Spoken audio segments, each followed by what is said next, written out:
Dr. Diana Natalicio, President of University of Texas at El Paso, thanks for being here. Your university ranks number 7 in the Washington Monthly's rankings of national universities.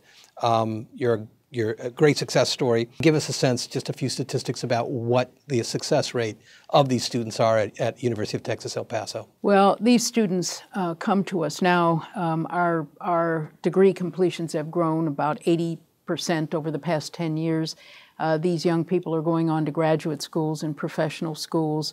90% of our students who apply to law school are admitted. A third of them go to top 15 law schools, medical schools. Their lives totally transform over the course of the time they spend on our campus. One thing we have in common is we grew up, both of us, in St. Louis. You in South St. Louis. Tell us a little bit about where you grew up, what kind of schooling you had, and how it informed your work at the university. Well, I grew up indeed in St. Louis. I went to Cleveland High School, which at the time served a largely blue-collar population.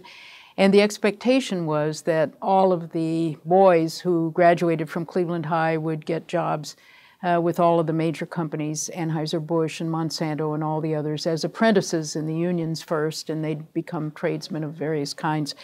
And the girls would marry them and maybe need a few home economics courses and secretarial studies, which is what I took. I was the first in my family to go to college, and education opened the doors to my life.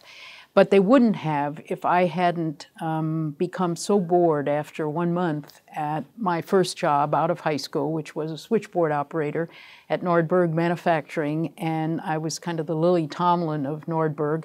And I sat there for a month and mastered the entire switchboard and realized that if I continued to do that as a life career, that I'd be a crazy person very quickly. So I went to St. Louis University, asked them whether they would allow me to go to school there. I hadn't applied, nobody talked to me about college, I had no scholarship, but I managed to make my way through college. I worked my way through St. Louis University, working half-time as a secretary, so secretarial studies helped. And I got my degree at St. Louis University thanks to the Jesuits there, who were fantastic educators and who told me when I informed them about which high school I had attended, they said, you're going to have to work really, really hard. And I did. I had to work very, very hard. But I see in the eyes of my students the same lack of confidence, the same poor high school preparation in some cases, less and less in El Paso, I'm happy to say. But and these are mostly Hispanic, Mexican-American students from similar working class backgrounds, right? Right. And so at the University of Texas at El Paso, we have, 77% of our students are Mexican-American.